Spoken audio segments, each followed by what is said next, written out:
I'm old. I'm tired. I'm sick. Dying, the doctors tell me. So, at the end of my story, I'll be a long time dead and forgotten, and who'll care about me and my stories? But they lead up to one terrible question, which won't die.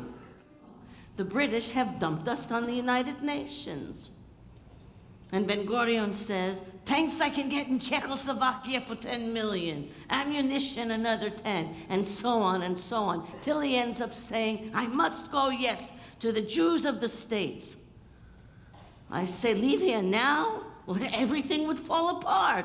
I say, look, what you can do here, I can't. There, I haven't been in 10 years, but I speak a good American. He says, no, I must go myself. I say, put it to a vote. The exec votes to send me. He gives in. All right, go at once, today. Today, my coat's in Jerusalem. He says, don't even go back to Jerusalem. I say, you want me to go to America naked? He says, whatever helps. So I flew out that day in the same dress. I bought some clothes in New York. Off the rack at S. Klein's, you got some good bargains.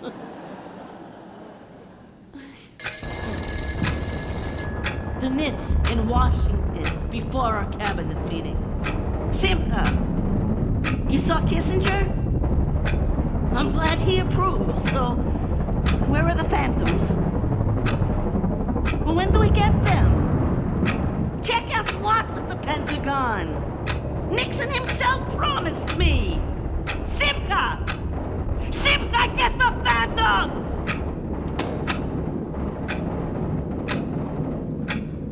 $90 million Arabs surrounding us 5 times a day on their faces praying for peace. Me in this Arab shmata. And in comes Abdullah, very pale. I took off the veil, said, I can't talk through a veil. That Grabajang next door was telling the milkman, watch out for us, he wouldn't get his money. So I picked up a stick, screaming at him, hitting him on the head, Morris said, was he hurt? Well, of course he was hurt. If he didn't run so good, he'd be in the gutter yet. And you buy us a silk lampshade. Show it to Sarah. She has a sore throat. Well, who did I sound like? My mother. But the cause was my life. And the state that I'd spent 50 years laboring to beget and to keep. To keep. I can explain in 1 minute. And to those thousands of Jews, crying, blowing me kisses, kissing a handful of my dress. I was so shaken, I couldn't think of anything to say. Only one miserable sentence.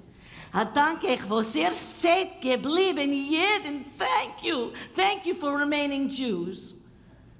A sentence that passed through the crowd like a word from Isaiah.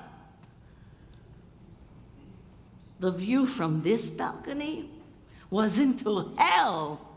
And I'm seeing it all night long as our cabinet talks, starting with Tado. 3 more days of fighting, he'll have nothing left to defend with. I tell the chief of the Air Force, I'm working on more planes from America. He says, God knows if I'll have pilots left to fly them. We could kill Egyptian and Syrian soldiers 10 to 1, and they'd still outlast us. This is what Diane called the fall of the Third Temple. The state was now the temple. The power is ours. The choice. What choice? Do I even think of letting Israel die? No. I'm physically sick, can't sleep, can't eat, have nothing in my stomach but am vomiting, retching and dry retching all day. And what am I thinking? A mishmash. of my driver, Jaime. When he drove me to be sworn in, I sat with him in the front. He said, Mrs. Meyer, please, it doesn't look nice. Get in the back. I say, why? He said, because you're prime minister now. I say, but I didn't do anything yet. But I've done something now. And the Sarala, in '67, when we did strike first, I was with her the whole day before, knowing the Egyptian army could strike back right through the kibbutz, and my grandchildren were in its path. I went back to Jerusalem without a word. And afterwards, Sarah says, but why didn't you tell me? I said, I couldn't tell everybody. How could I tell you? Did Israel always come first? And we crossed that canal, not with the bridge, no. Lou woke me up in the office and said, Sharon's across, Sharon's across. On the bridge? No, on rafts. He said, screw the bridge, rafts, on rafts. Oh, you son of a bitch, but what a fighter. And on Sunday, that airlift came in. How those planes came in like a flock of monsters. Huge monsters every half hour, bringing us tanks, ammunition, medical supplies, rockets. And I went down to load to watch them land. And I couldn't help it. I kissed the pilots. It might not have been the thrill of their lives, but it was of mine.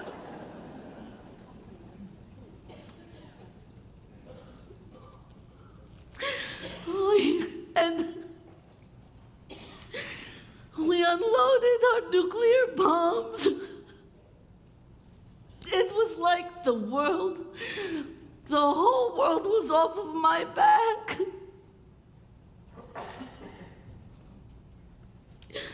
Oh, forgive me.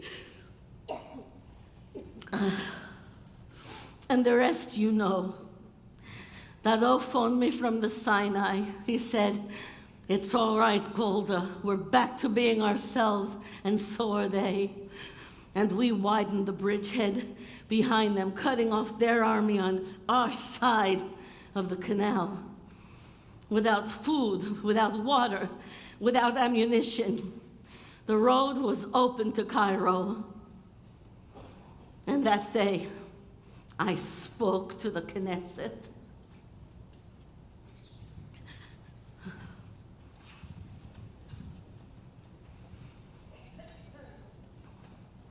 At this hour, our forces are operating on the west bank of the canal.